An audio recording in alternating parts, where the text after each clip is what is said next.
Praise the lord. మీ అందరికీ నా హృదయపూర్వక వందనాలు. మీరందరూ సంతోషంగా ఉన్నారని, మన ప్రభు అయిన మన యేసయ్య కృపలు నూతనమైన వాగ్దానముతో కలువరు ప్రేమ అనే దినము ప్రతి కుటుంబానికి ఆశీర్వాదకరంగా, దీవెనకరంగా నూతనమైన ఆయన మాటలు విని గమనించి మీరందరూ కూడా సంతోషంగా ఉన్నారని, ఆరోగ్యంగా ఉన్నారని, మీరు అడిగిన మనవి దేవుడు దయచేస్తున్నాడని, ఏదైతే మొరపెట్టుచున్నాడో మొరపెట్టిన ప్రతి ఒక్కడు కూడా మన తండ్రి మనందరికి ఇస్తున్నానని నమ్ముచున్నాను. ఈరోజు నమ్మకంగా ఎవరైతే మరి అన్నలాగా మరి మొరపెట్టినట్లయితే తండ్రి ఖచ్చితంగా ఆ మనవి ఆలకించి ఆమెకు దయచేసినాడు కదా, కుమారుని దయచేసినాడు. ఈరోజు నీకు నాకు కూడా ఆ విధంగానే కృప చూపించే యేసయ్య ప్రతి కుటుంబానికి దయచేయటానికి, మన మనవి వినటానికి మన ప్రభు సిద్ధంగా ఉన్నాడని కలువరి ప్రేమ ద్వారా ప్రత్యేకమైన మరి కృపతో, ఆశీర్వాదంతో, దీవెనతో మీ కుటుంబంలో ఆశీర్వదింపబడుతూ నమ్ముచున్న మరి ఈ సమయంలో ప్రభు మనకిచ్చుచున్న వాగ్దానము 1 సమూయేలు 1 అధ్యాయము 17వ వచనం. ఇజ్రాయేలు దేవునితో నీవు చేసుకున్న మనవిని ఆయన దయచేయునుగాక అనే ఆమెతో చెప్పగా, ఇజ్రాయేలు దేవునితో నువ్వు చేసుకున్న మనవి ఆయన దయచేస్తాడని ఆమెతో చెప్పగా, ఈరోజు ఏ కుటుంబంలో అయితే మరి దేవునితో నువ్వు చేసుకున్న మనవి, ఇజ్రాయేలు దేవునితో నువ్వు చేసుకున్న మనవి అనగా నీ బాధలలో, ఇబ్బందులలో, ఎన్నో సంవత్సరాల నుంచి అనేకమైన అవసరతల నుంచి, అక్కర నుంచి మరి తండ్రి దగ్గర మొరపెట్టుచుండగా ఆయన నీ అక్కర తీర్స్తాడని, ఆయన ఇస్తున్నాడని ఇక్కడ మనకు వాక్యం ద్వారా తెలియపరుస్తున్నాడు. అంతేకాకుండా అన్న యెహోవా దగ్గర ఏం చేసింది, మరి ఆయనను మొరపెట్టుకున్నప్పుడు మరి అన్నాను యెహోవా ఆ మొరల ఆలకించి ఆమెను జ్ఞాపం చేసుకున్నాడు. మరి అన్నాను జ్ఞాపం చేసుకున్న తండ్రి ఈరోజు ప్రతి కుటుంబాన్ని జ్ఞాపం చేసుకుంటాడు. జ్ఞాపం చేసుకున్నట్టు వలన నీకు ఆయన అనుగ్రహించి ఆయన దయచేస్తాడు. కాబట్టి మన తండ్రి మనల్ని జ్ఞాపం చేసుకుంటున్నాడు. అయితే మనం ఆయనను ప్రతిదినము జ్ఞాపం చేసుకోవాలి. కలువరి ప్రేమలో యూట్యూబ్ ద్వారా అనేక మందికి ఆయన ప్రవచనములను మరి వినపడుచుండగా విని గమనించి దాని ప్రకారమే నడుచుకోవాలి.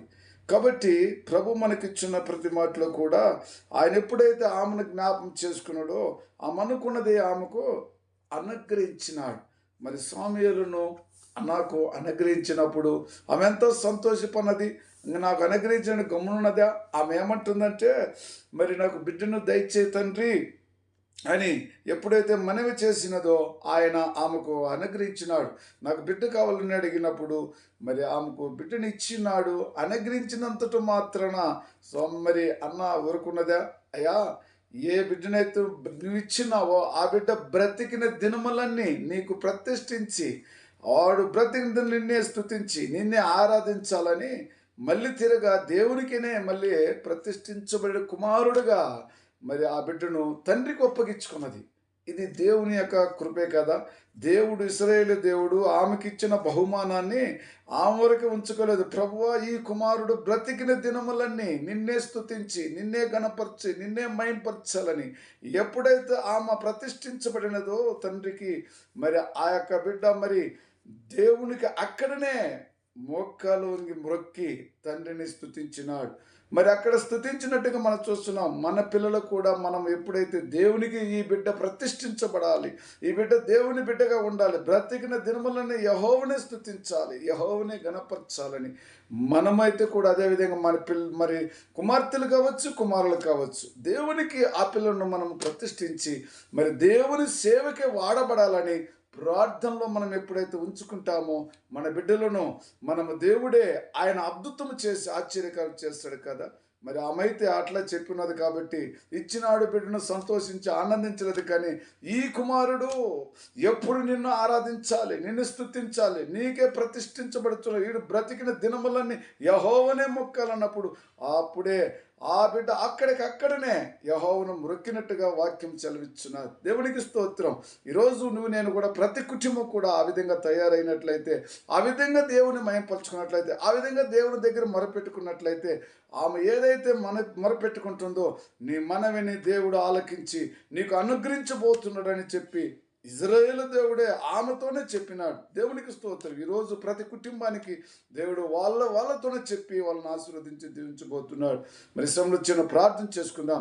ప్రేమ కృపా గల తండ్రి పరిశుద్ధుడా, మీరు మా మధ్యలో ఉండి నాయన ప్రతి కుటుంబమున తండ్రి ఆశీర్వది, ప్రతి బాధలు ఇబ్బందులు ఉండి నైనా మనవి చేసుకున్న ప్రతి బిడ్డ ఎన్ని దినముల నుంచి నాయన ఇజ్రాయేలు దేవుడు నాకు సహాయం చేస్తున్న నమ్మి ఉన్న బిడ్డకు మీరు అనుగ్రహించిన కృపను బట్టి ప్రతి బిడ్డకు ఆశీర్వదించి దీవించి వారి మనను ఆలకించి అన్నాకు చేసిన కృప, అన్నాకు ఇచ్చిన కృపను బట్టి నాయన నీ బిడ్డలకు కూడా దయచేయండి నాయన. అడిగినట్టుగానే మీరు కుమారునిచ్చి ఆ బిడ్డను మళ్ళీ మీకు సమర్పించుకుంటానికి కృప ఇచ్చినందుకు కూడా మరి అదే కృప ప్రతి బిడ్డలకు దయచేయమని యేసుక్రీస్తు నామములో ప్రార్థిస్తున్నాను తండ్రి. ఆమేన్. Praise the Lord. God bless you.